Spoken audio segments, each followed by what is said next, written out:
تہجد سحری اور پھر فجر، کتنی خوبصورت ہے یہ اوقات۔ تہجد پڑھتے ہوئے رب کے بہت قریب ہوتے ہیں، جبکہ سحری کا وقت اتنا پیارا ہوتا ہے جیسے جنت سے ٹھنڈی اور پرسکون ہوا آ رہی ہو۔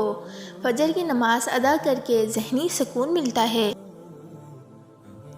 کبھی سوچا ہے ہم رمضان میں اتنا خوش کیوں ہوتے ہیں؟ کیونکہ ہم وہ سب کر رہے ہوتے ہیں جس کے لیے ہم پیدا کیے گئے ہیں، یعنی ہم اللہ تعالیٰ کی عبادت کے لیے پیدا کیے گئے ہیں، اور اللہ تعالیٰ کے ذکر میں ہی سکون ہے۔ اے کن فیکون پہ قادر اللہ، جتنے بھی دل، جتنے بھی صبر، جتنی بھی آنکھیں، جتنے بھی آنسو، جتنی بھی التجائیں، جتنی بھی امیدیں، جتنے بھی یقین تیرے کن کے منتظر ہے۔ میرے اللہ، سب کے حق میں بہترین فیصلے فرما دے، سب کے دلوں کو مطمئن کر دے، نظر رحمت فرما دے سب پر، آمین۔ اپنے رب پر آنکھیں بند کر کے اعتبار کر لیا کرو، کیونکہ یہ توکل کا راستہ ہے۔ کہتے ہیں کہ جس سے محبت ہوتی ہے اس کا نام سن کے ہی دل کی دھڑکنیں تیز ہو جاتی ہیں۔ پھر ہمیں اللہ پاک سے کیسی محبت ہے، نہ دل دھڑکتے ہیں، نہ دل بے چین ہوتے ہیں۔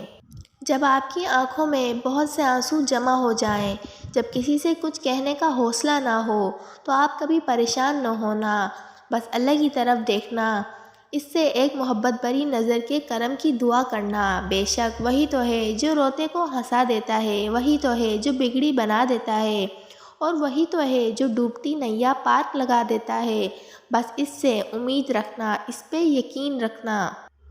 زندگی کو خوشگوار بنانے کے لیے ایک چھوٹا سا اصول بنائیں، روزانہ کچھ اچھا یاد رکھیں اور کچھ برا بھول جائیں۔ ایک تلخ حقیقت، انسان ایک واحد مخلوق ہے جس کا زہر اس کے الفاظ میں ہوتا ہے۔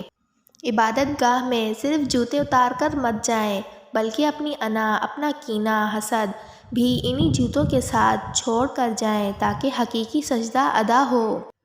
جب خود سے کسی فیصلے پہ نہ پہنچ سکیں تو اس کو لے کر اپنے رب کے پاس چلے جائیں، اس سے اپنا معاملہ بیان کریں، تنہائی میں بیٹھ کر اس سے کسی دوست کی طرح اپنی ہر بات کر دیں۔